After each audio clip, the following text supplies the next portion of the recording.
website. This meeting is being recorded. This meeting is being recorded.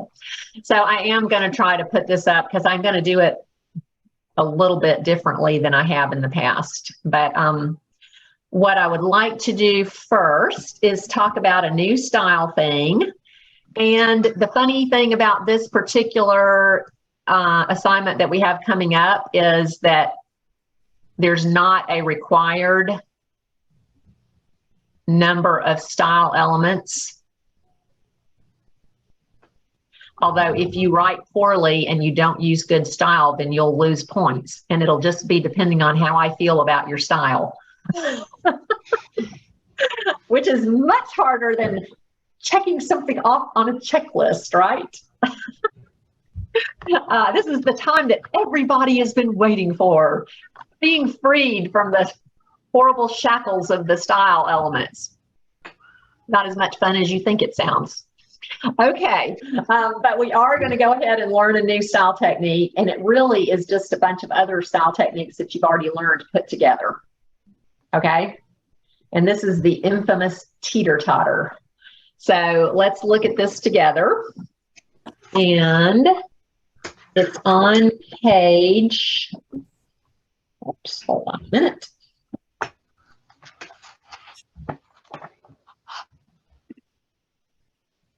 (104). Have you all ever played on a teeter-totter? Do you know what I'm talking about when I say a teeter-totter? Okay. Sometimes they're called seesaws. Sometimes they're called teeter-totters. So the point of one, though, is that when you are on one, you have two people, one on each end. And so what needs to happen in order for the teeter-totter to really work like it's supposed to? Or the seesaw, whichever you prefer to call it.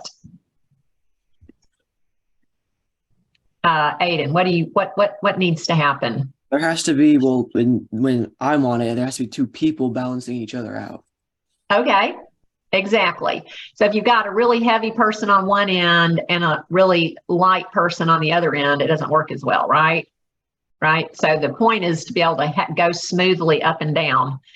I learned this very well at age 2 when my grandmother took me to or might have been 3, took me to the little park where we were living, and I was playing on one with a girl that was larger and older than me. And while I was up in the air, she decided she was finished. And she got off.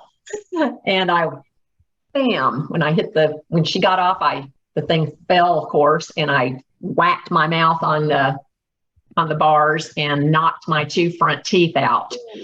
Actually, they didn't quite knock them out. They just broke them off. And so then they had to take me to the dentist and have them pulled. And my grandmother I was her pride and joy. She was fit to be tied, as we say down here in the South. And, but anyway, I didn't get any front teeth until I was in 2nd grade. My teeth were really slow about coming in. So I was toothless for about 4 years. And I was 7 years old. And my parents used to sing that horrible song to me at Christmas. All I want for Christmas is my 2 front teeth. And they thought it was so funny, but I did not. I was very self-conscious about them. So my 2nd grade picture, I was like this because my teeth still hadn't started coming in yet, and I'd all of a sudden realized that everybody else had front teeth and I didn't. Mm-hmm. So the point of a teeter-totter is you need it to be balanced, okay? And so that's really the point of this. What you want is for the 2 ends of these sentences to be roughly the same length. Now, I don't take off points when they're not, but this is where you get the most effective, like with the 3SSS, you get more effective patterns if they are, descending order of the number of words in the sentence, or if you do like the same number of words in each of the 3 sentences, right? But I don't take off points when you don't do it that way, right? I give you the credit. So the same thing with the teeter-totter. What you're really going for are two balanced pieces of sentences. One, the fulcrum or the midpoint is actually a verb, and the other one, it's a noun. Okay, so let's talk about, there's two different types. You only have to do one type in one place in the entire paper, like all the rest of the dress ups. This is an advanced dress up, okay? You don't have to do one in every single paragraph. Thank goodness, okay? But like the other advanced dress ups, this is a very efficient way of getting in your style, because any of the pieces that we talk about here can count as your dress ups also. Okay, so let's look and see what we're talking about. This is known as an adjectival or adverbial teeter-totter, okay? So this is what I mean. In this first one, you have a verb in the middle. And on either side of the verb, you have a dual ly, which we've been practicing lately, and y'all don't seem to have any problems with them. And then on the other side, you have a www.asia.wub clause, okay? So let's see, let's look at the example down here for the verbs, okay? Here's one. This is an adverbial teeter-totter because the verb is the fulcrum. So the easiest way to do this is to write a simple subject-verb sentence and then place dual adverbs before the verb, followed by an adverbial clause, as in Ethan dashed. Okay, that would be a very simple sentence, right? Subject-verb. So now I did stick a a prepositional phrase in the front because I just thought it sort of balanced the sentence out, okay? So you want to have your two LYs in front of the verb. Here's the verb dashed. And let's see if I can highlight this here. Okay. And so I picked swiftly and resolutely. Okay. Down the field, Ethan swiftly and resolutely dashed as he was pursued by the enormous linebacker. I think that the students actually came up with this several years ago. I had a kid in the class named Ethan, and I made him the example, and this is what everybody came up with, okay? But the original sentence was just Ethan dashed, okay? Here's another example. This original sentence was, let me see if I can get rid of this.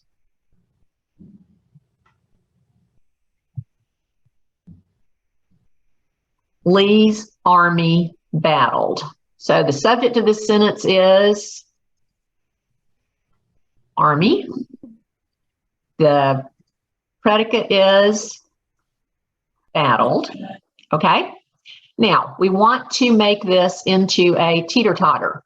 So we need to stick LYs in front of battled, and we need to put a www.asia after battled, okay?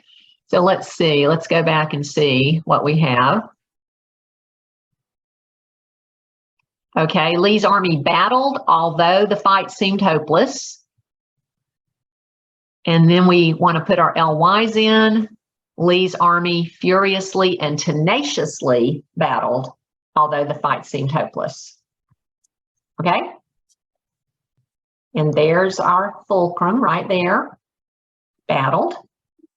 Right, does that make sense?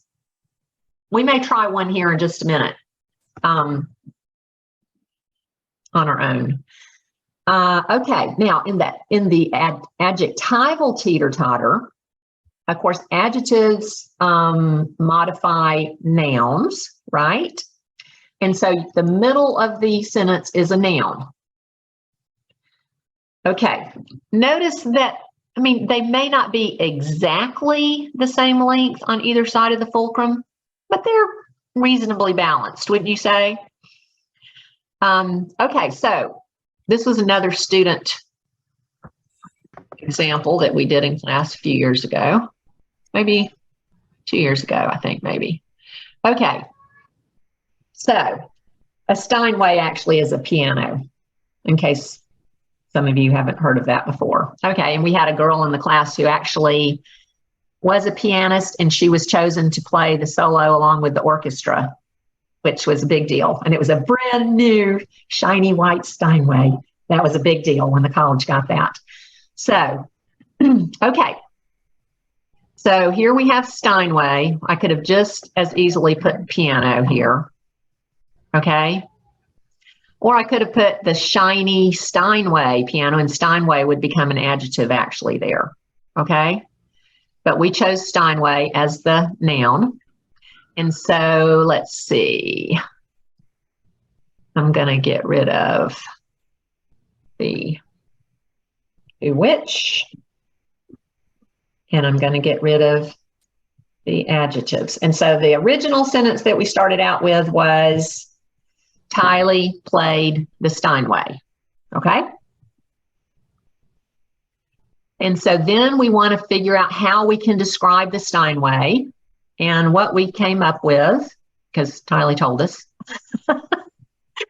I said, okay, what did it look like? She said, it was really shiny and it was white. Okay. That's kind of a showstopper piano right there. Okay. So Tylee played the shiny white Steinway. And then we want to do a who, which clause afterwards. And we found out that USC, which is the local university nearby in Aiken, South Carolina, which had just been acquired by USC. Okay. All right. Now here's another one where the fulcrum is door. Let's see. All right. So the original sentence was, now this is a little bit more complicated because this actually has a prepositional phrase in front of the fulcrum, okay? So I'm going to take this off. And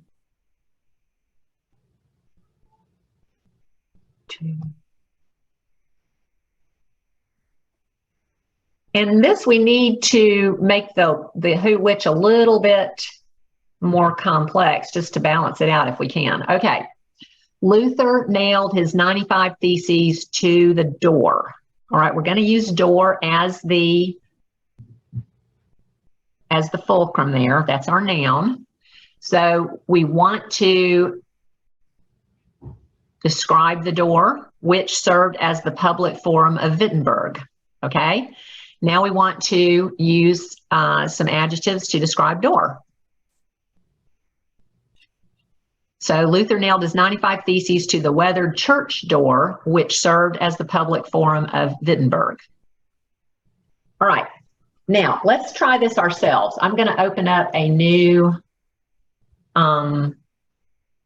page here. Let me end this screen share. I think I have to end it before I can show you this. Do y'all see a blank sheet up there? Is there a blank page? Or is that still on the page that I had it on? Let me do stop share. I think I have to do this over again. Okay, I'm opening up a blank page and we're going to try this. Okay. We need to come up with a very simple subject verb sentence. Who would like to be the example for this sentence? Let's see. Aiden, I know that you do, we call it mountain biking. Is that what you call it? Yeah, I do both types. Yeah. Okay. What's the other type? Road biking. Road biking. Okay. All right. So let's do a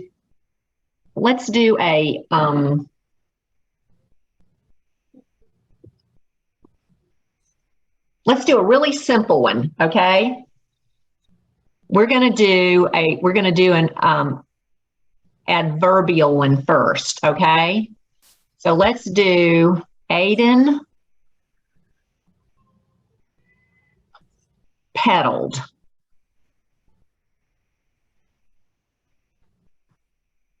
All right. Now, if you're looking at page 104, you see when we're making the verb the fulcrum, we're going to want to make this the fulcrum, okay? When you're making the verb the fulcrum, what do you need on either side of the verb?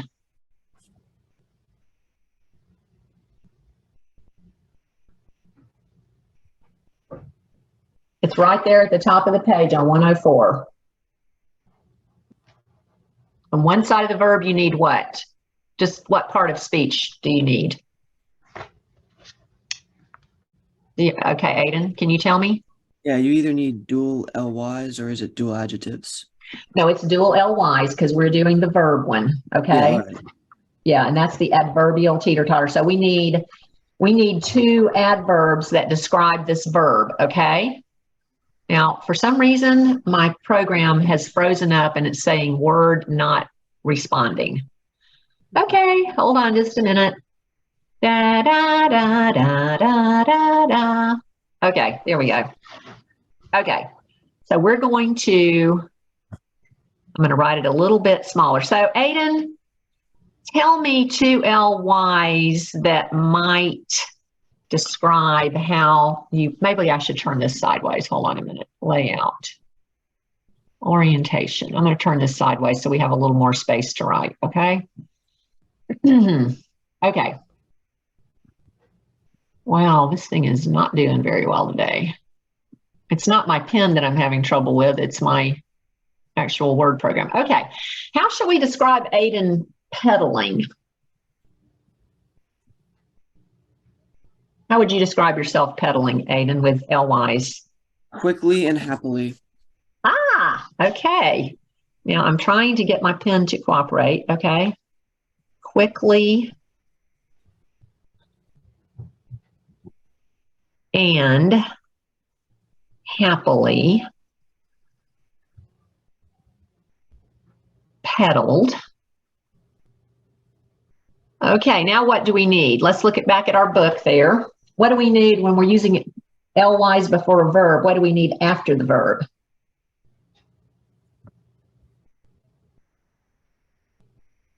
Y'all see that little picture up at the top? Oh, Aiden, what do we need after the verb? You need a when, while, where, as, since, if, although, where's, unless. Okay. Okay, good. Don't know why I'm having so much trouble getting my pen to show up in the right place. Hold on just a minute. I think I forgot to. Seems like I have to activate this thing every time I open it. Hold on a minute. Relative mode. Okay. All right. That should do it. All right. So what do you think we could put? You're the one who's doing this action, Aiden. What would you say? I mean, When he blah, blah, blah, blah, blah, or because he blah, blah, blah, blah, blah, or since he blah, blah, blah, blah, blah. Which one sounds like something you would do?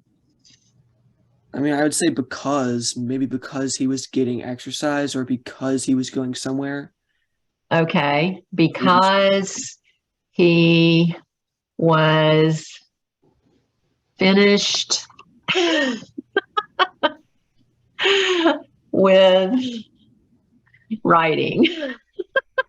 How about that? Now, I shouldn't have written so large. I should have, but really, if I had written the same size all the way across, I think that we would see that these sides are pretty well balanced. Let's see. Let me put quickly back here. Okay. Does that make sense, Aiden? Yeah. Okay. Let's do one with Rosa. Okay, Rosa, what's something that you like to do? I don't know, play the piano. Oh, okay. Rosa played. Okay, Rosa, do you like to practice? You do. Good for you. Okay.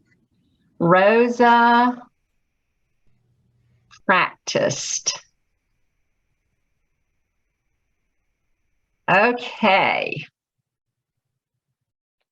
All right. So first we need to decide how Rosa practice. How do you like to practice, Rosa? What are two LYs that might describe how you like to practice?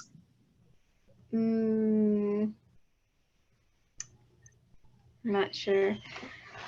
Do you practice diligently, or do you practice like I did when I was your age, where you kind of flip and dip through the book trying to look for something interesting to practice? Probably like you did. Rosa, let's see. What would be a good word to describe it? Let's look some LYs up. So when you practice, do you like work on a particular piece, or do you work on small sections very carefully, or are you working on a piece for a recital right now? I probably will play it for a recital, but yeah, I'm working on a certain piece. Oh, okay. What's the name of it? Chopin's Military Polonaise. Ooh, I know that. So I'll bet you know, Chopin, that's pretty intense. And it does require a lot of practice. So what about intently? Okay. Do you think that describes you? Yeah, sometimes. Okay. Intently, but what could be another word since you say sometimes?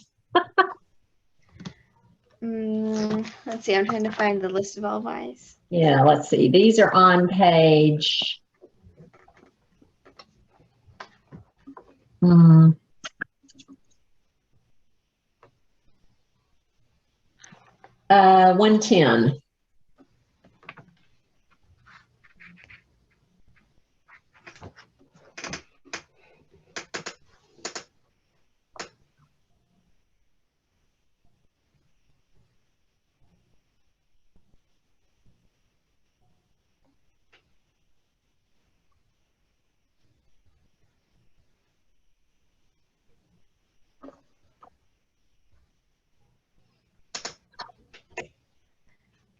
Noisily. Okay. Yeah, that's kind of a noisy piece, isn't it? I think we're going to do intently and noisily practiced. Now, when, while, where, as, since, if, although, because, whereas, unless, because. Which one do you think would go best? Since. How about since? Okay. She wanted to play. You actually could even add practiced Chopin's, what's it called? Military what? Polonaise. Military Polonaise. I think that's how you spell it, or close anyway. Since she wanted to play it for the spring recital. So this is a little bit longer because we have a little bit after the verb, but it's really just sort of describing the verb. So we want to have a little bit more after the comma as well. Does that make sense? Mm-hmm. Okay. Rosa intently and noisily practiced Chopin's Military Polonaise since she wanted to play it for the spring recital. Okay. Now let's switch and we'll do, let me add another page here. Insert. Blank page. Okay. Let's do something with Vincent. Okay. So Vincent, we're going to switch and do the the adverb, adjectival, no, yes, the adjectival teeter-totter. So in this case, we kind of need a noun in the middle. And then we need a who, which clause afterwards. So what's something, what's something you like to do, Vincent? I don't know. I like fishing. Ah, okay. Do you all have a pond there on your property? Yeah. Oh, that's nice. Okay. Let's see. Why don't we do Vincent fished. Vincent fished. And the pond. Okay. So pond is going to be our verb here. Okay. I mean, our noun, excuse me. So now we need to come back and we need to describe the pond. All right. Vincent fished. Maybe at. Would that be better? At Yeah. the. All right. How can you describe this pond? Which was full of gigantic carp. Oh, is it really? Yeah. Okay, so we're going to put the who, which afterwards. And so give me some adjectives that describe what the pond is like. How would you describe it? It's pretty big. I don't know. It's like, I don't know. It's like a normal pond. I don't really know how to describe it. Well, is it very woodsy around it? Yeah. Yeah. Okay. Let's see. Is it shady? Not really. It's like surrounded by trees, but it gets full sun. Okay. Okay. At the sunny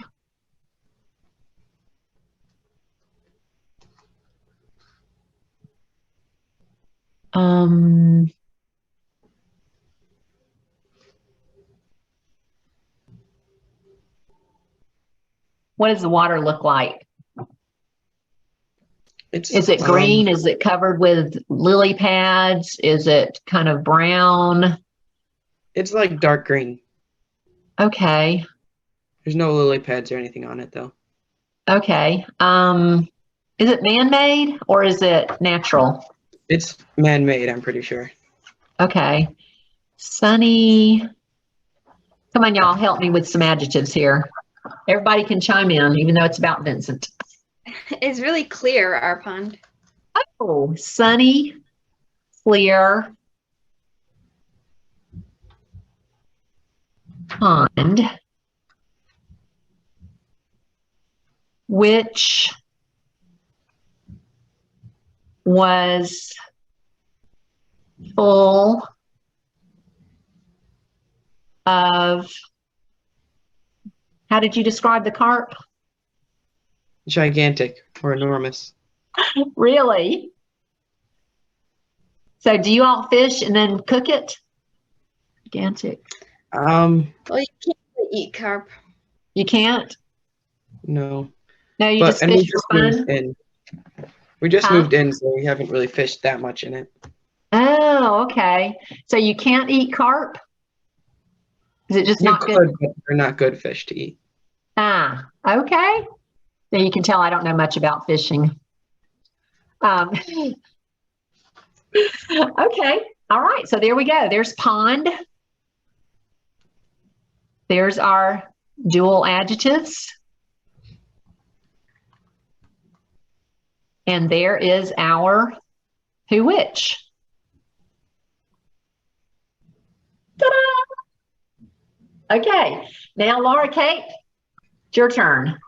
All right, Laura Kate, what's something you like to do? Run. Ah, that's right. You're in cross country and track. Yes. Okay. Laura Kate ran. Okay, we could say around the track, or we could say through the woods, or what would you say? Through the woods. Okay, so you don't always have to have a prepositional phrase, which you can see there in my very first example, time to play the shiny light starting light. But sometimes the next one actually does have a prepositional phrase. Okay, so it just depends on what you're writing about. But the best thing to do is just to go ahead and write a basic sentence. Laura Kate ran through the woods. Okay. All right, now, Laura Kate, I'm going to just abbreviate it LK right now, okay? So we don't run out of space. Laura Kate ran through the, okay, how are you going to describe these woods, Laura Kate? Shady and thick. Shady. And you can actually use a conjunction, with duals. Shady and thick woods.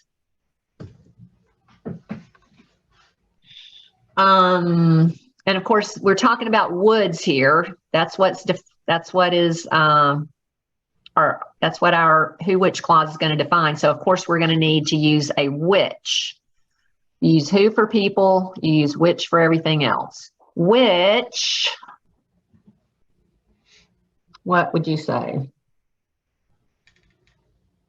First of all, is this a practice, which is local, or is it a race held at some distant location?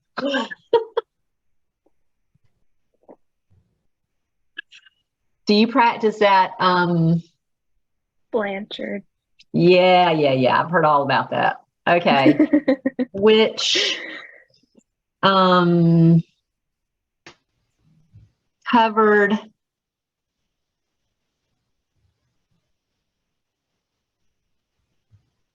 Blanchard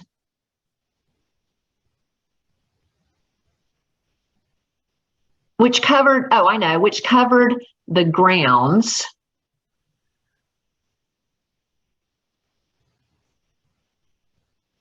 of, I've actually been to Blanchard Park and walked on those trails with a friend of mine. It's pretty fun. Except for Bertha. Oh, I don't know which one that is. That's one of the big hills. Oh, okay. We've only gone like on one side of the park, so I'm not sure. I don't know. I don't really remember a hill, but maybe we haven't done that one yet. Okay, so Laura Kate ran through the shady and thick woods, which covered the grounds of Blanchard Park. All right.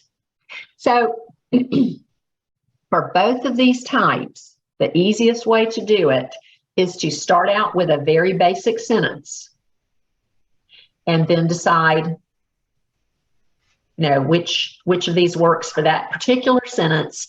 And then you can just add in the extra things on either side. And the great thing about this, as I did say, but maybe I didn't really explain it very well enough, this counts as your dual adjectives. This counts as your who, which. Okay? Same here. Dual. This counts as your who, which. And on this one,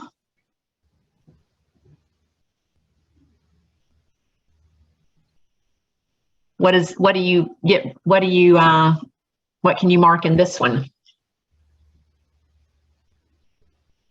What does this count as?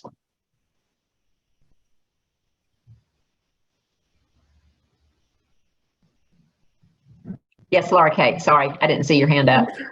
The dual LYs. Yes, and this actually does count as a strong verb. And this actually would count as your because clause, right? And Rosa, this would count as your dual ly. This would count as your strong verb. And this will count as your www.asia. Okay. Yay. Very efficient. Okay. So this really, all this is taking what you've already learned to do and just combining it in kind of a sophisticated way. All right. And remember that you only have to do one of these in the whole paper. You don't have to do both an adjectival and an adverbial. You only have to do one. However, you can do as many of them as you like. And the way that you mark them, if you look at your handbook, is in front of the sentence, you put the T/T, if you look at page 104, okay? Let's see. Oh, I see some chats popping up here.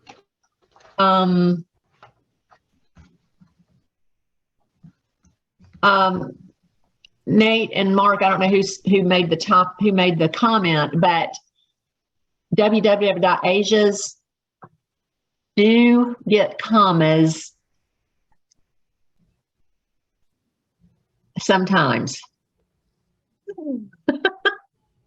And instead of getting all into that and explaining all that, which would take another 15 minutes, I can probably send y'all a link. So it depends on whether the clause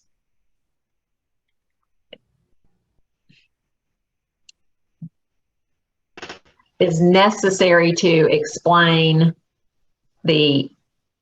what comes before it, okay? I'm not going to worry about that.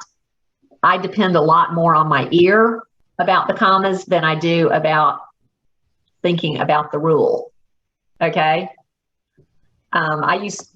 Normally what the students write, it needs a comma, but sometimes it doesn't, okay?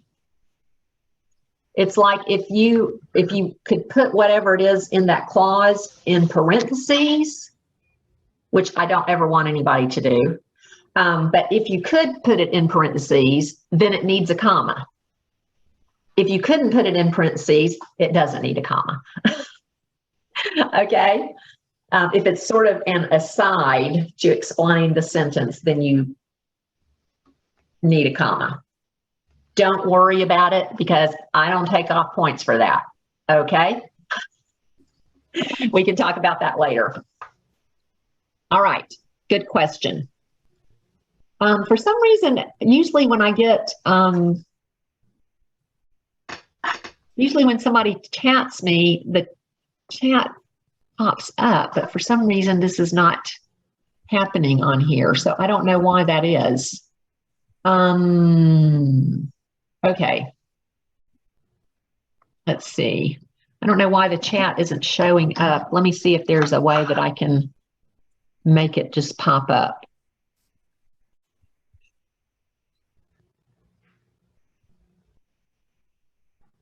Nope. I'm sorry, you guys. I was totally oblivious that I was getting chats.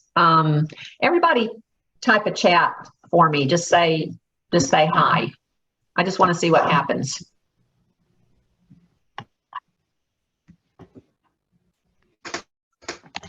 Okay. Did y'all see the chat pop up when I was talking? Before this? You did? I guess I was just so into what I was doing, I didn't even notice. Sorry, y'all. I'll try to be more observant, okay? All right. So now we're going to switch gears and we're going to talk about the paper that we're going to write. And some people like this paper and some people don't. And the reason some people don't like this paper is because it's so open-ended. Okay. And people really like being told exactly what to do so they know when they're done. And so this is not that kind of paper. All right. This is more of an open-ended kind of assignment. Now I have alluded to the fact that there are other kinds of papers that can be written besides just 5-paragraph essays. I've probably talked about that a good bit. We've been writing 5-paragraph essays because it's a great way to practice the essay structure, okay? But there are other kinds of essays in the world that are not 5 paragraphs. They might be 2 paragraphs, they might be 3 paragraphs, they might be 18 paragraphs, okay? And also, I've told you before that when I am writing, I don't use a checklist, but I keep a checklist going in my head all the time. And usually I have to go back and intentionally put in very short sentences. I never write those accidentally. And there are probably a few other sentences that I don't write accidentally. I tend to write very long, complex sentences. You do too, Laura Kate? Who else has found that to be the case? Okay. And of course, since you're having to put all this stuff into your papers, it does tend to make the sentences longer. So and then it's a nightmare for me to write a 3 SSS. Like that's like the worst, you know? Laura Kate, what about you? I don't know. So I just don't tend to write those kinds of sentences, and to have to do 3 of them in a row is just okay. But when you're writing for somebody else, not for me, it's a good idea to have a checklist, even if it's only in your head. Who kind of knows what I'm talking about when I say you kind of just keep a checklist, okay, going in your head all the time? You may not be deliberately doing the checklist in your head, but you've sort of got a sense of what you tend to write, okay? And that's good, because what that means is your style is getting to be innate, okay? It's in there in your head. It's part of your thinking. And that's when writing really starts to get very individualized. Style gets very individualized, because even though you've been practicing these particular things to do, it's been totally integrated into your brain, and it's coming out in your writing now in your own particular way, which is what you want to do. You want it to be like that. So the paper that we're going to do this time is the kind of paper that you would write if you were going to submit an essay for something that you wanted to do, okay? Now, I don't think very many colleges do this anymore, but it used to be that you often had to write a college entrance essay. A lot of colleges have dispensed with that, I think, just because of the mobs of people that go to college now. You know, they'd have to hire an army of people to read them. There probably are some smaller colleges, or maybe not necessarily smaller. They might be still large colleges that do require them. This normally would be like private schools, okay, that actually do require a college entrance essay, right? I know particularly Andrew Pudawa talks about his daughter wanting to go to a private college in private university in California, and it's a famous one. I can't think of what it is right now. And she had to actually turn in an essay as an example of her college readiness, and she was trying to get a scholarship. So she pulled out all her papers that she had written for her father, the great Andrew Pudawa, head of IEW, and she started going through her papers. This is his story. And she went to him and she said, "These are terrible. How could you let me write like this?" And he's like, "Well, I told you what you needed to do to fix it, and you said, 'It's fine, Dad.'" And he said, so she ultimately decided to write an entirely new essay from scratch to turn in. And it was a very good essay, and she did get in, and she did get the scholarship. He said, because they had told her, "We can't afford this school. So if you want to go to this school, you're going to have to get a full scholarship." And she did. So sometimes you need to write an essay for a college. Is there anybody here that's like particularly thinking of a particular university that you might want to go to? Laura Kate, what about you? Where are you thinking? Truett McConnell. Oh, okay. Have you started doing dual enrollment with them yet? No, I'll do that next year. Okay. I've had a lot of my students from level 2 and also from level 3 go on and do English through Truett McConnell, and they've done very well. So let's see, who did I lose just now? What about you, Aiden? What are you thinking? I have a college that's right next to my house, so financially it makes a lot more sense to go there. And it's both where my parents went as well, so they have a little bit of background there, so they can help me out. So that's what I'm thinking. Okay, that's great. Yeah, and we have a local university here. Sometimes people will dual enroll at Augusta University. Used to be Augusta College, Augusta University here. And Vincent, are you thinking about schools yet? Not really a ton. Probably not a huge one. Not like a big university, something smaller probably.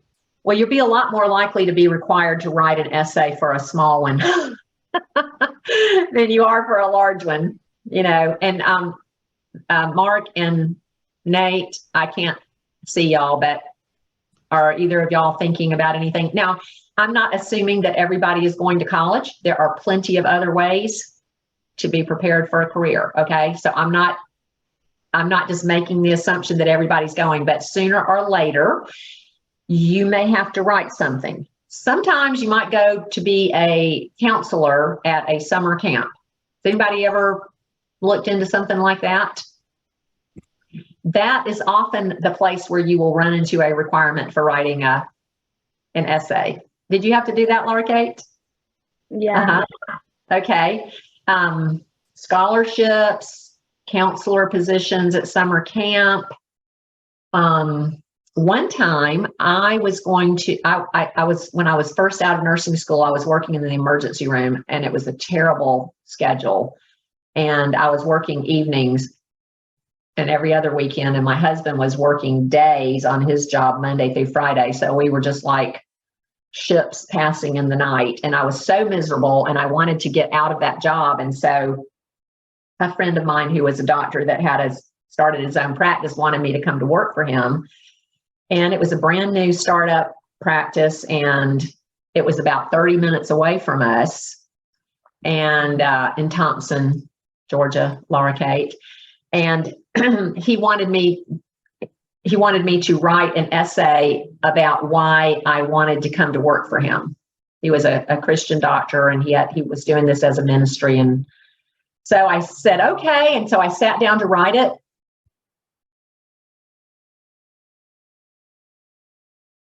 And all I could think of were the negatives about what would happen if I took this job. First of all, I've worked in a small practice before as a nursing student, and I knew what the hours were like. And I knew what that 30-minute drive was going to be. And I also was going to have to pay back some scholarship money, because part of the scholarship was based on me working at the hospital that I was working at, MCG, for a certain number of years. And so I couldn't think of any good reasons except for the ministry aspect for me to quit a perfectly good job that was quite demanding, but wasn't going to be nearly as demanding as what I was getting into, kind of like out of the frying pan into the fire. And so by sitting down and actually having to write out my thoughts about that, guess what I decided? We're gonna do it. Nope, not doing it. Okay.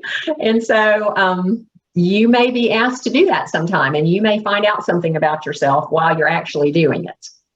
Like, I don't want to go to this school, or there's all kinds of things that you may find out. All right. So this is called the personal essay.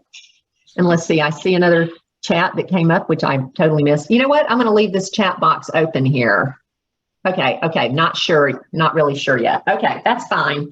Y'all are all still pretty young. So there's very few people who at a super early age know what they want to do.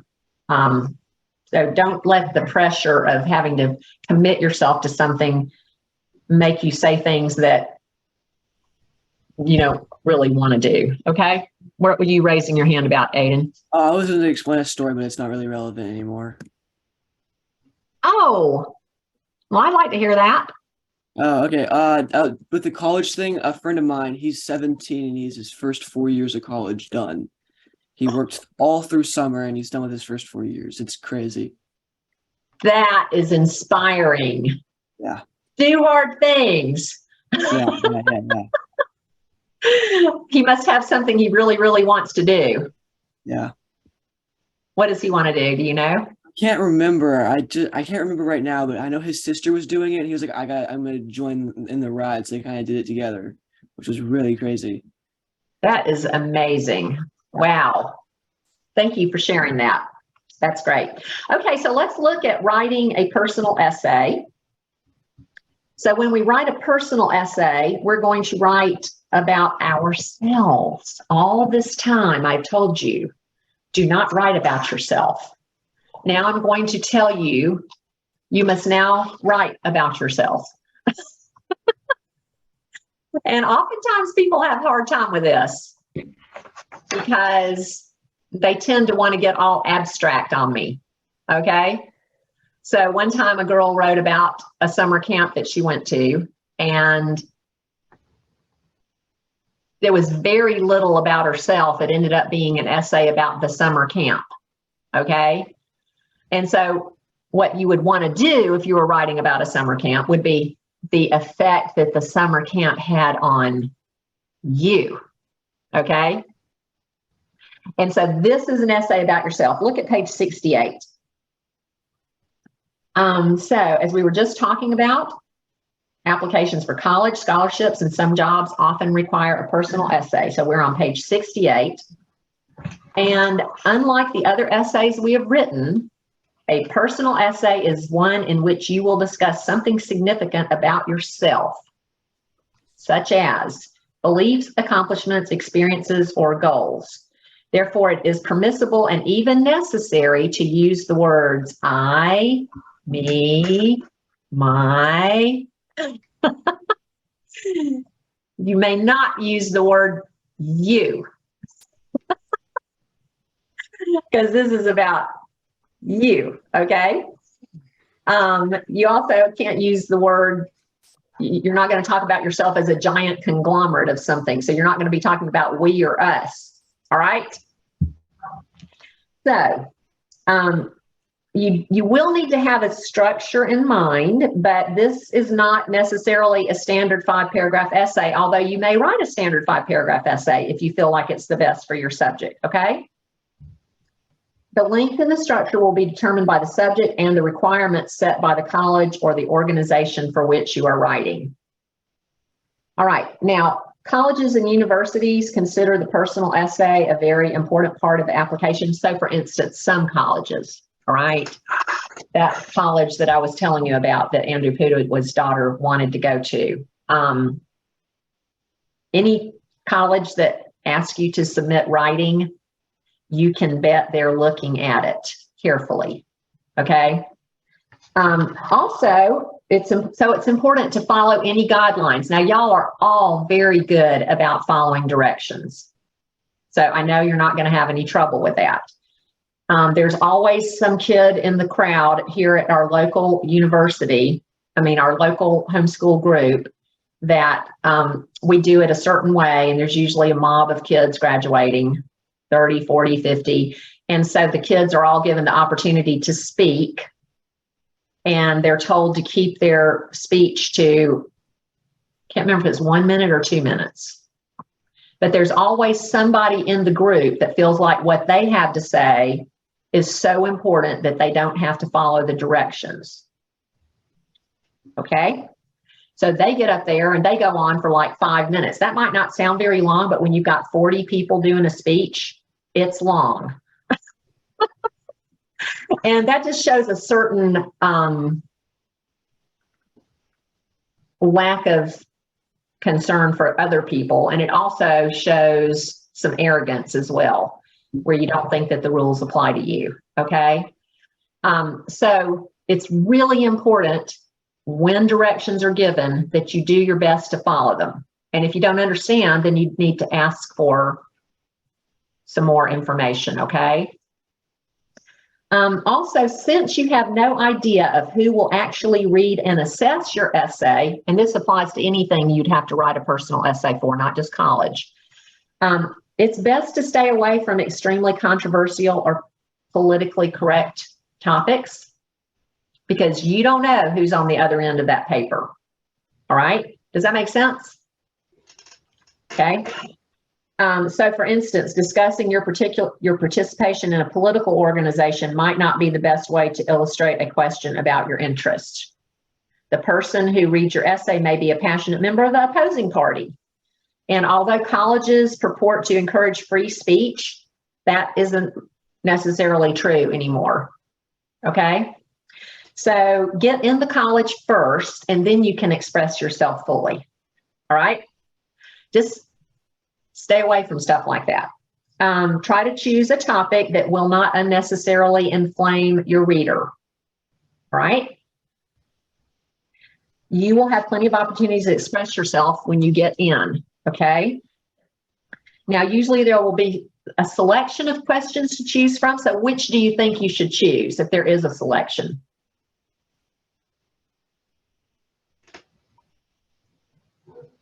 Aiden. The one that most relates to you, probably. Absolutely. The one you have some kind of an opinion about and an interest in. Okay. Now, sometimes you may not be given the choice of a topic that really interests you, and you're just going to have to do the best you can with it. Okay. I'm sure y'all have written a lot of papers for me that you weren't particularly interested in. So you know how to do that. But if you do have a chance to pick something, pick the one that you like the best. Makes sense, doesn't it? Okay. Then you've got to start asking yourself questions about it and jotting down ideas. We're going to do that in just a minute, okay? So here's some things to keep in mind, and we're going to look at some questions, okay? First of all, stay focused once you've chosen your subject. This is not a blog post we're writing here. This is not stream of consciousness writing, okay? You all know how to structure your writing and how to make it really good, so this is what you want to do. Now, you are going to have to talk about yourself, but try to limit your use of the word I. First of all, it gets really boring when somebody keeps using the same word over and over and over again, right? Y'all know that now. So you don't want to start every sentence with the word I. And you don't want to have it in every sentence either, okay? Use it sparingly. Don't be too formulaic. Plan your structure, but make sure it flows logically. For instance, we have two that will, one of these is a 2-paragraph essay, and the other one is much longer with 7 paragraphs. We'll look at some examples in a minute. It just depends on what you're writing about, what the length is going to be and what the structure is going to be, okay? But it needs to have a structure, and you need to know what the structure is when you start writing it. You need to plan it, just like any essay. All right, now you're not required to use all of the style elements in this essay. You just need to keep in mind, keep that checklist going in your head, a variety of dress-ups, a variety of sentence types, a variety of decorations. This is not the time to just use any old word that pops into your head. Make every word count. Every word should communicate clearly, and every word should sound natural, okay? And then read your essay out loud, or better yet, let your word program read it out loud to you and see if it sounds like there's a flow and it sounds like it's natural. Notice anything that pops out. Did I tell you all about writing a reference letter that I wrote for a student here sometime in the last few months? And I had my word program read it out loud to me. And I had used the same word like 4 times. And I hadn't even noticed it. And it was a very obvious word. I'm not talking about the word the. I'm talking about, it was something like accomplishments or something like that. I don't remember what the word was. I couldn't believe it. I went back and I'm like, did I really do that? Yes, I did. Then I had to go find some other words, okay? Okay. The most critical part of your essay is the beginning and the end. This is a good place to use a dramatic opening and closing or some other really great decoration, okay? always make sure that your intro and your conclusion have excellent style. I don't know why in some IEW classes, students are told they don't have to use the style things in their intro and conclusion. That just guarantees that it's boring. So don't do that. Now, in an application essay, whether you're talking about college, a scholarship, a job, a position as a camp counselor, spelling, grammar, and punctuation mistakes actually will be counted against you. So it is very important after you write it to get several readings of it by, of course, your editor. If your mom is usually your editor, maybe get your dad to read it. If you've got a good, friend, youth pastor, or somebody else just beside your editor, if possible, to read it and make corrections and make comments. Okay, doesn't mean you have to necessarily take all their suggestions into account, but it's good to have several people read it. Okay, so you do want it to be perfect as far as spelling, grammar, and punctuation goes. Okay. Write, rewrite, and rewrite some more. Make it your very best. Cross out every word that's not essential. Use exactness in your words. Every word in every sentence should be completely necessary or it needs to be eliminated. Do not use filler sentences. Do you know I don't ever write filler on any of your papers? Y'all's either Nate and Mark. I haven't written that all year. Good job. So I'm not worried about you doing that. If it isn't long enough, then you just need to keep thinking about your subject and asking questions until you come up with some things that you can write about. Okay. Now I'm going to let you choose the questions that you're going to write about. Let's just look at some of these are not good questions. The ones that I suggest that you choose from are, let's see, look with me on the assignment sheet on page 265. So the ones I suggest that are the strongest would be in that first box up there on page 265. 1, 2, 3, 4, 5, 9, 11, 12, 14, or 18. Those are the ones I suggest. If you have a strong opinion about one of the others, you're certainly welcome to use it, okay? Some of them are just weak, and I'll point out those as we go. So now this came off of the websites a long time ago, so I don't even know if these particular universities use these anymore. But at the time, I actually got these from Andrew Pudewa. He made a collection of these. And so here's some questions from Cornell University. First of all, on theirs, they would say, we hope you'll use your essay to help us understand your thoughts and feelings about something that's important to you. Pick one of the following topics and write a one-page essay. Now, when they say one-page essay, you should assume all the MLA formatting, okay? Don't try to get in extra words by making it single-spaced and tiny margins and tiny font. Just assume if they say one page, it means one page MLA. Okay. Pick one of the following topics, write a one-page essay. We're interested in which topic you choose, how you develop your idea, and how well you express yourself. Number 1, choose and discuss a quotation or a personal motto that reflects your values and beliefs and tells us something about the kind of person you are. Okay. Define success. Be careful with that one. That can be real hazy. Okay. 3, ask and then answer an important question you would have liked us to ask. Now, this is not the time to be silly. Okay. I had a student several years ago who wrote about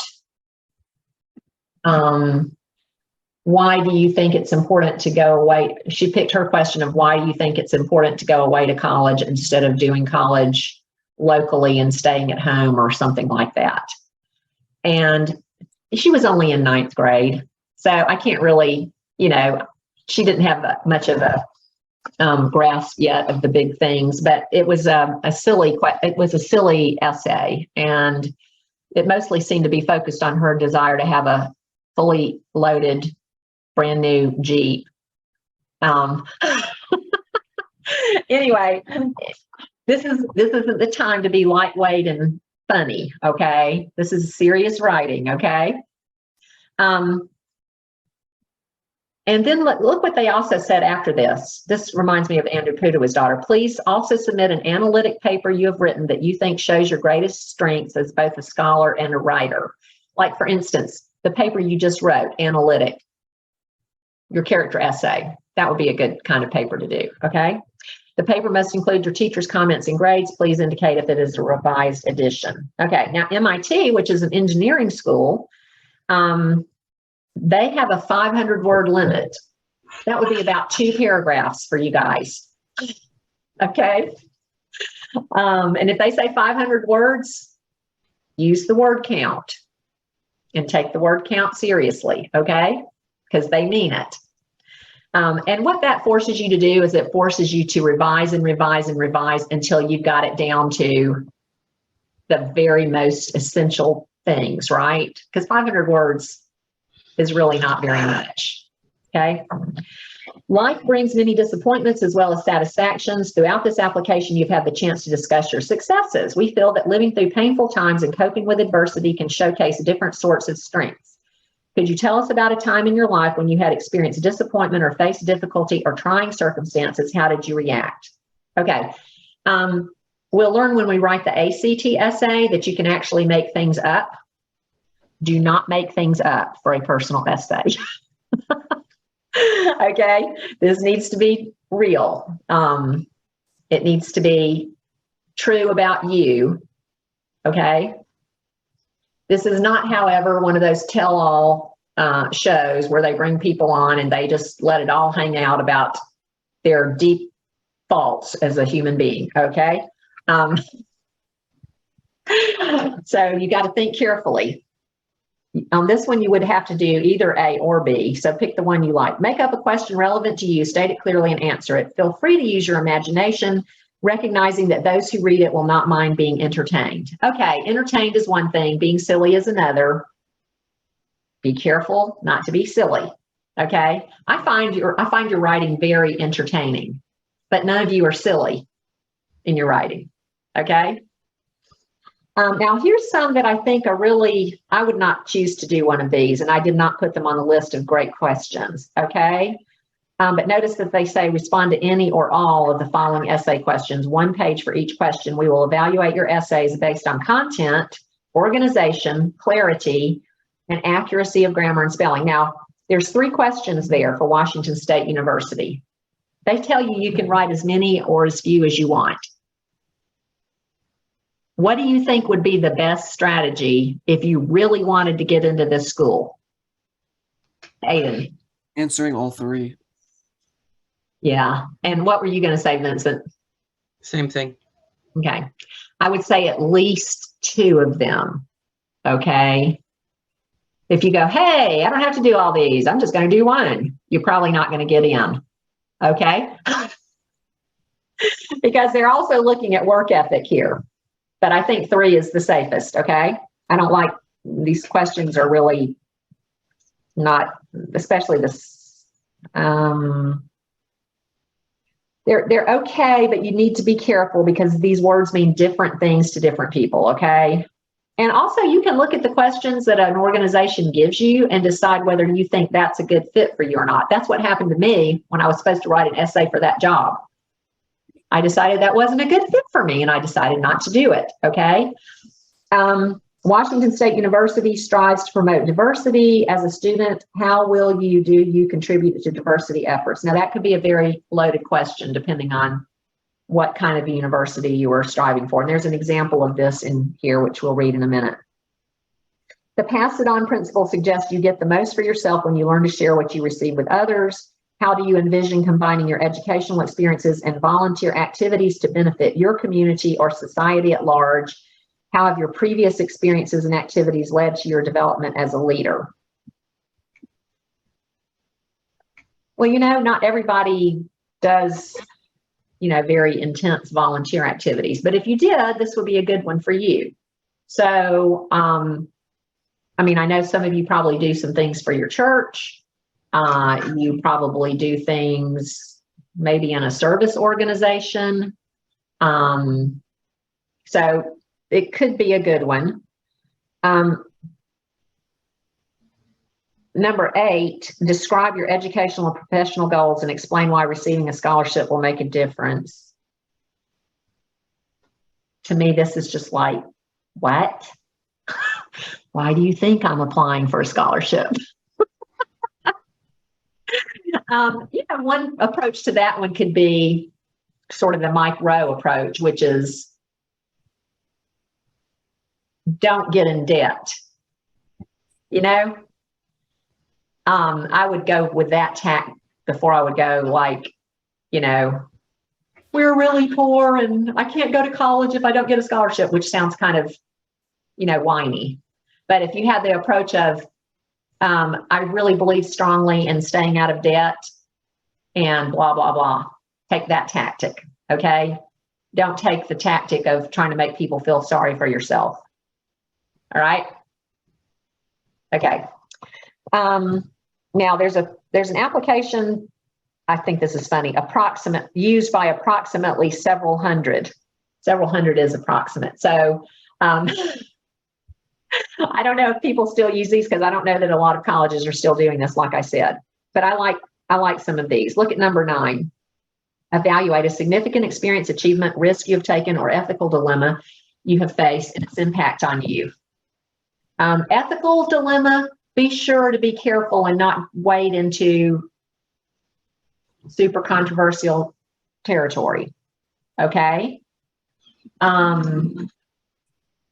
Unless you happen to know that where you're going agrees with that. Okay? Like if you're going to a very conservative Christian university, if you have strong feelings against abortion, you might be able to talk about that. But if you're going to a public university, this is probably not the best place to, wage war over abortion. Okay. And there's all kinds of things. Handguns, Second Amendment. That's a topic best avoided in these kinds of things. Free speech shouldn't be a topic to be avoided, but there's some public universities that really don't have free speech and they're really clamping down on free speech. So you see what I'm saying? You have to think about what you're choosing here. Okay. I like this one. Discuss some issue of personal, local, national, or international concern and its importance to you. Okay. So if you wanted to talk about climate change, you shouldn't talk about climate change as an abstract topic. You would talk about what you have to do with climate change. And I'm not saying you should talk about climate change. That's another loaded area. Okay. But this is not some abstract treatise on climate change or on free speech. This is about what it has to do with you. Okay. Now here's one I would love. Describe a character in fiction, a historical figure, or creative work, and explain that influence. That's one I could enjoy. Okay.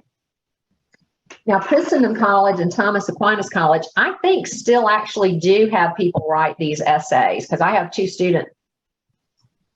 students that went to Christendom this year. And I think I need to talk to those girls. I think they actually had to do this. Okay. So they want you to write all 3 of at least 100 words each.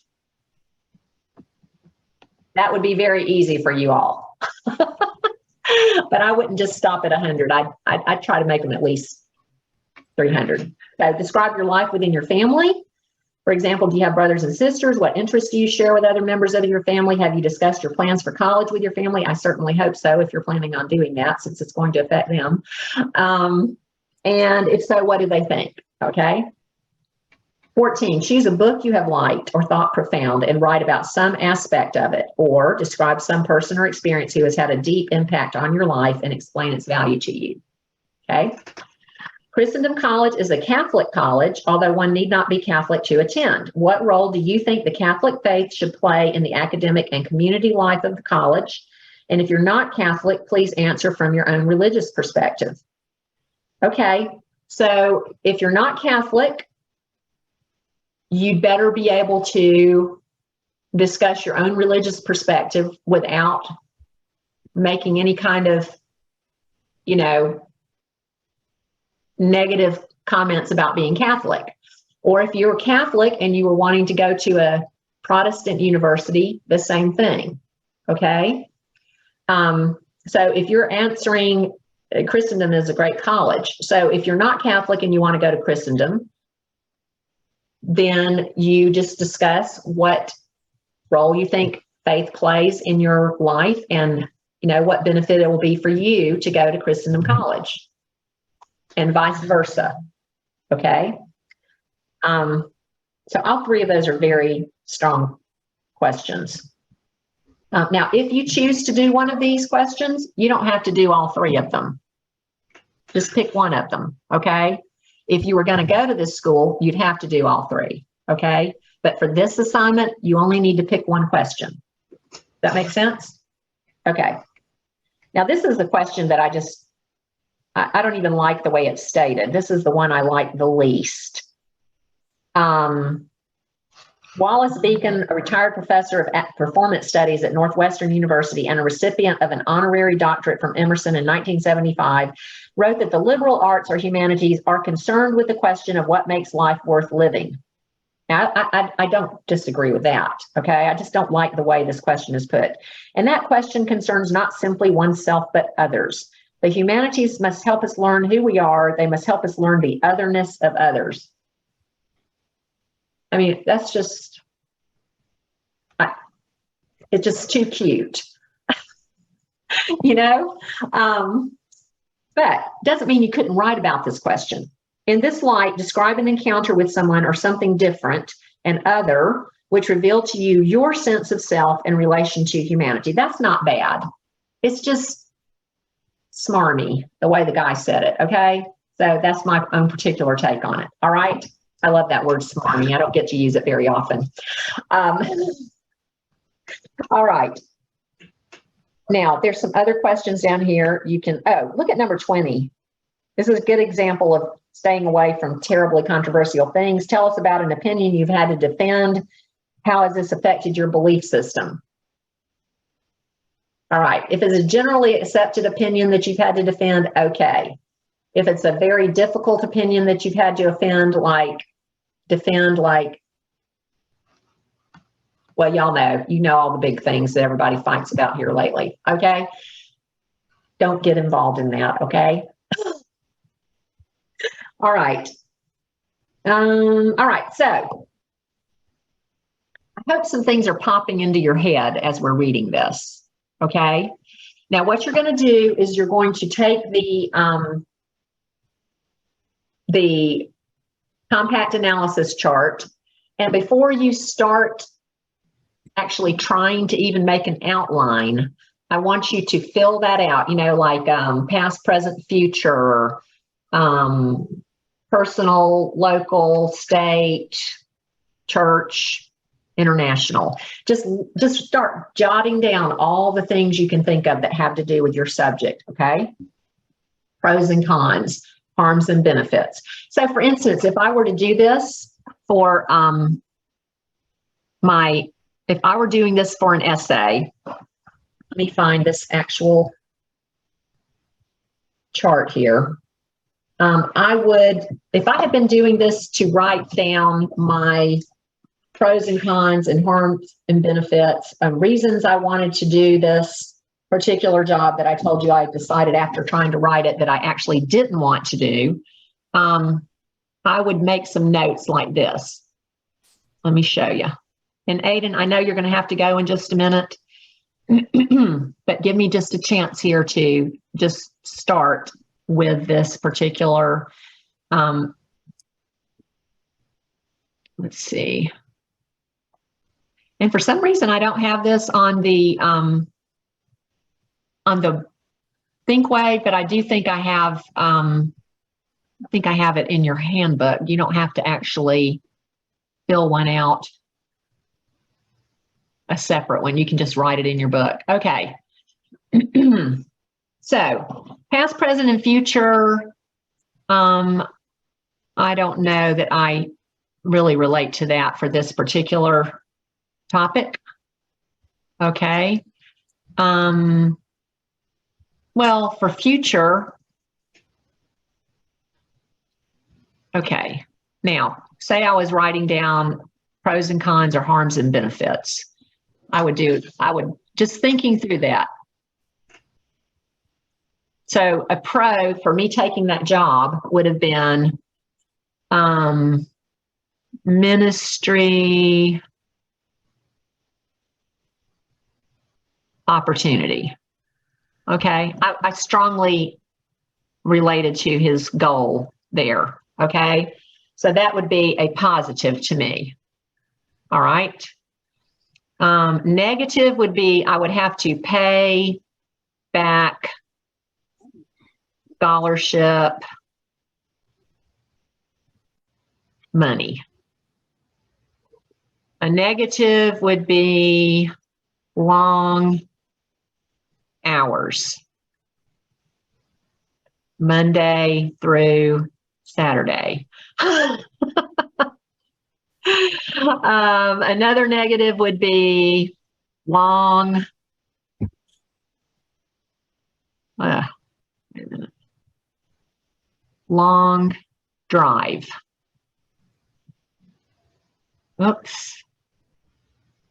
Oh, another one that I didn't tell y'all about was that I would be the only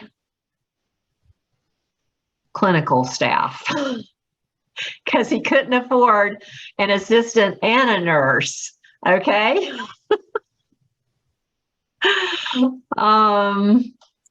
Let's see. You know, by the time I got through thinking about all of that, I didn't even have to do the rest of this. But I might want to put, let's see, personal would be participating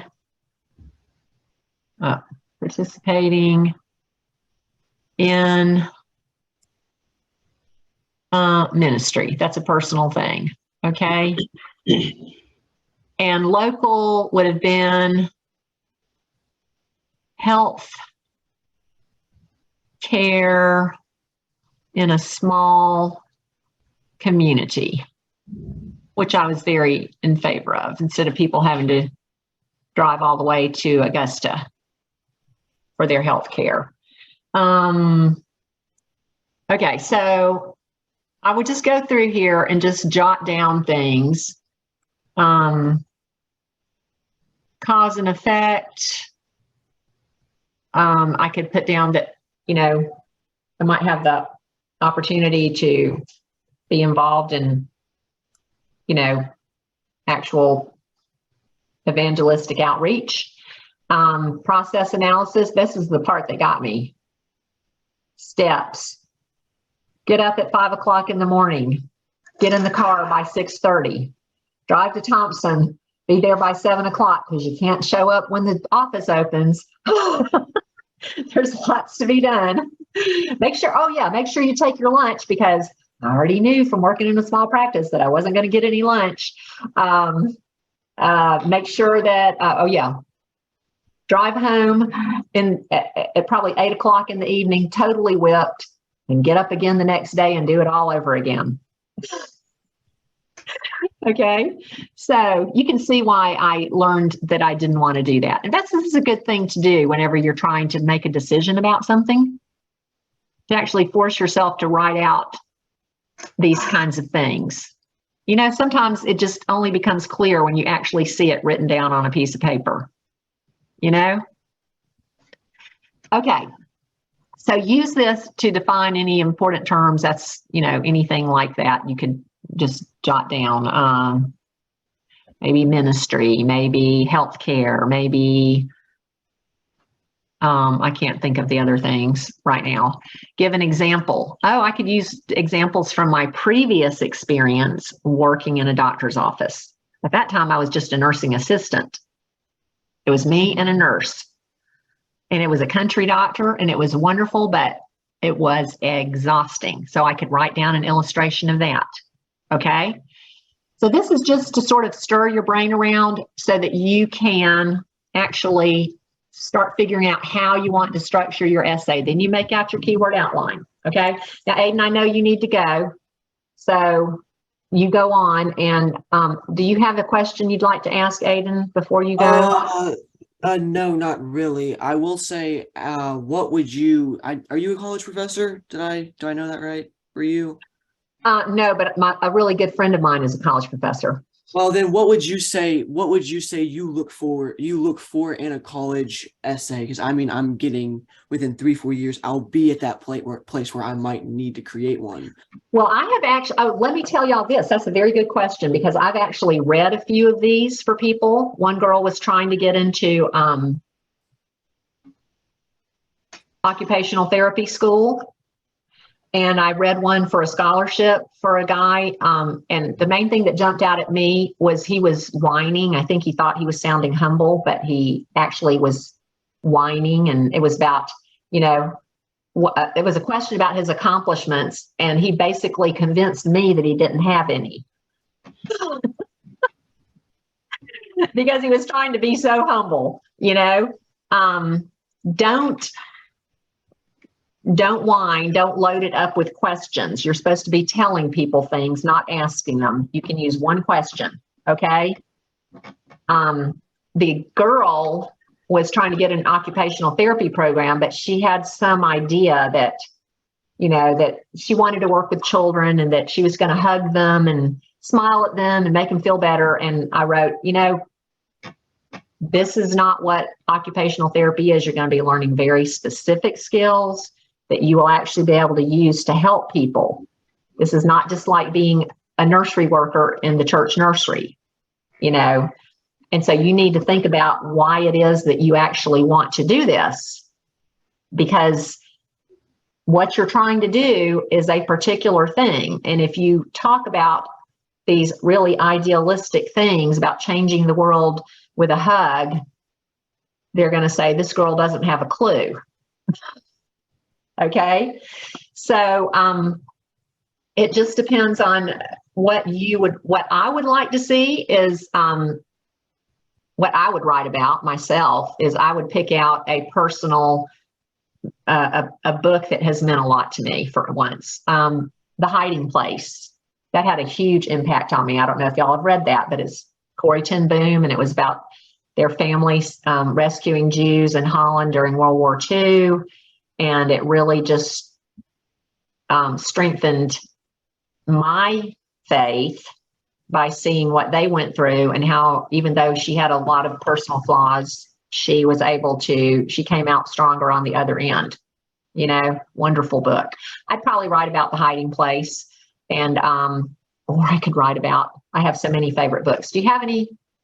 Aiden, you've already written about the biking thing. Mm-hmm. So don't write about the same thing again, but I know that's really important to you. And that could be something if you were writing, a college essay. And y'all, there are lots of different examples in the handbook.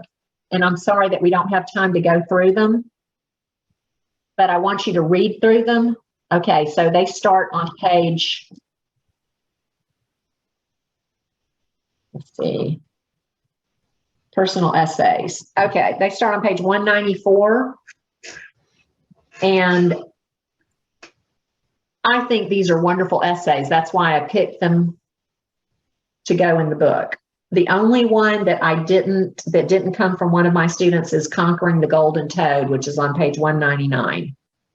Okay. But these are really great. So one guy was talking about his issue with perfectionism, and how Civil Air Patrol helped him with issues that he had. Another girl, his sister, actually talked about experiencing death. And these were actually chickens, pets that they had. Very strong essay.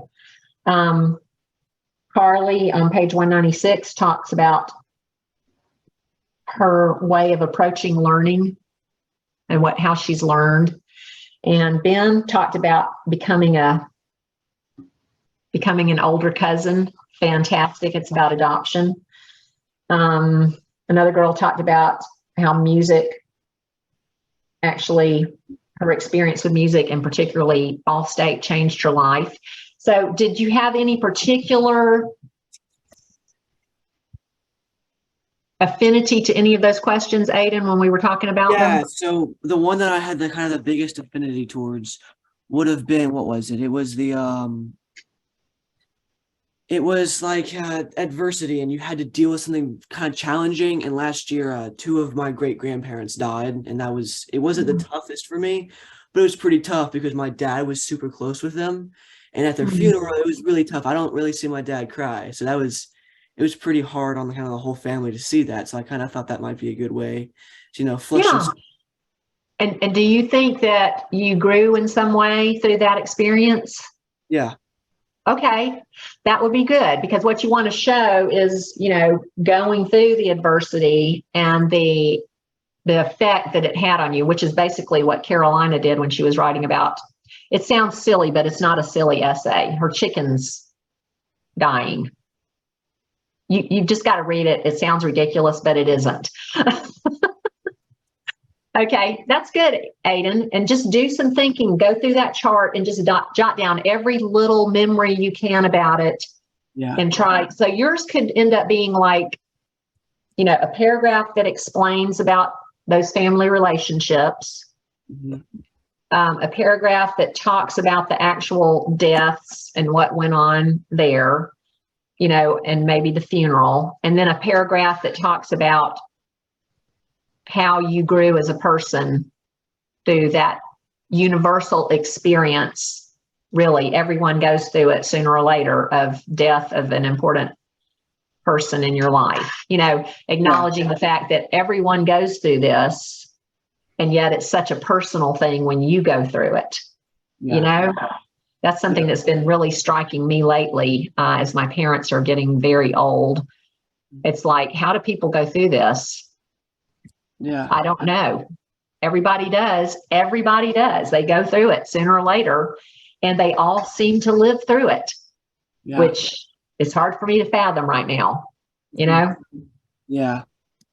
So that's what I've been thinking about lately. But that is a good topic. Don't try to jerk heartstrings, okay? Be your normal self. You don't have to make this super emotional, okay? And people might tend to do that when they're talking about something like death. So it doesn't mean you have to be very detached and clinical either, but don't go for the jugular trying to get people really, sobbing. Yeah. Okay. But talking about your dad crying and what kind of an effect that had on you, that would be significant. Yeah. You can get a number of lessons from that. First, it's okay to cry, right? Yeah. And then probably helping you see your dad as more of a real person, maybe,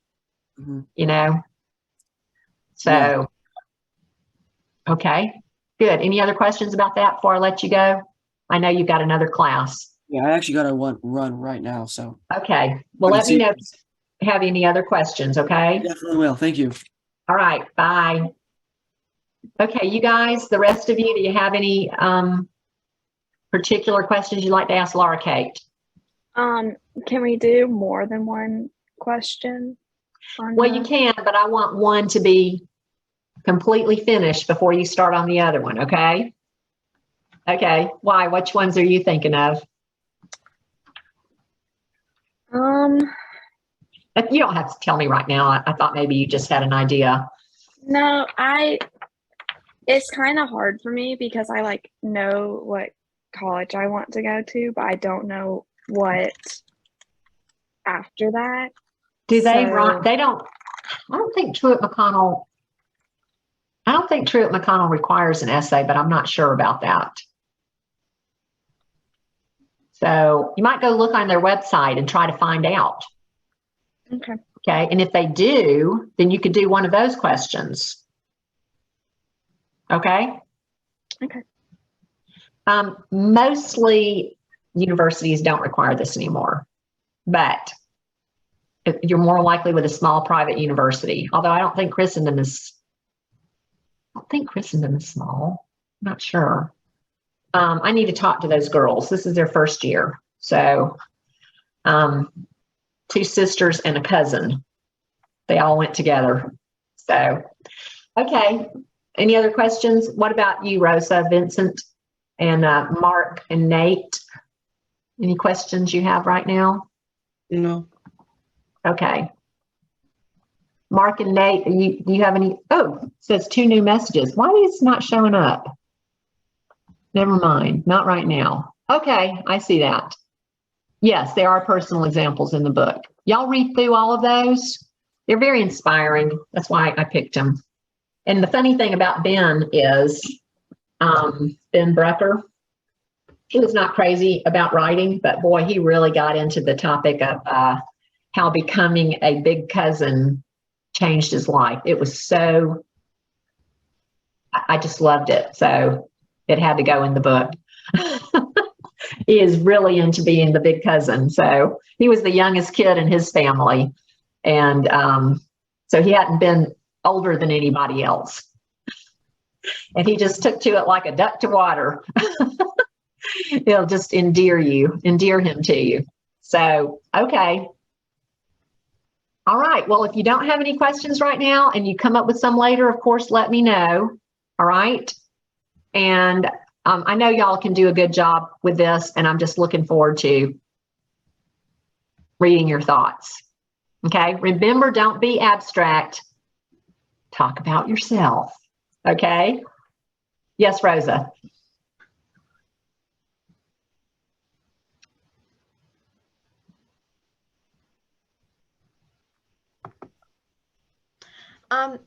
So I know we're not required to like have a checklist of all the dress ups, but are we supposed to mark the ones that we do put in? There is a checklist, and if you want to mark them, you can. I mean, I'm going to be looking at your style and deciding whether it's got enough variety in it, which is how people actually do one of these kinds of things, right? So there is a checklist in the book, just so you can have it to refer to. I don't want your style marked. Okay. But you can keep checking it off either on the checklist or in your head. I want to see a variety. That means you might not necessarily have every single thing in every single paragraph. Okay. But if I see like 6 subject openers in a row, I'm going to be decidedly uninspired. Okay. And y'all know I love number 4s better than anything. So make sure you put one of those in there. Just saying. I would say go for using every sentence type and every dress up at least once in the paper. Okay. But you don't have to use every single thing in every single paragraph. Make it sound natural. Okay. Write it the way you would normally write. And then if you look back and you're like, man, I didn't use any number 4s, then go back and put one in somewhere. Okay. I think all of y'all are writing pretty naturally now, so I don't think this is going to be an issue with you, Rosa. Okay. Any other questions? That was a very good question. Okay. All right. Well, okay, so not right now, Mark and Nate. Okay, that's good. If you do come up with something, let me know. I'm going to try to fix this video up, but I just don't know if I'll get it done before I have to go off to Baltimore, okay? So let me know if you have any questions, okay? All right. Thank y'all. Thanks for your participation. Thank See you you. next time. Bye. Bye-bye. Bye. Bye.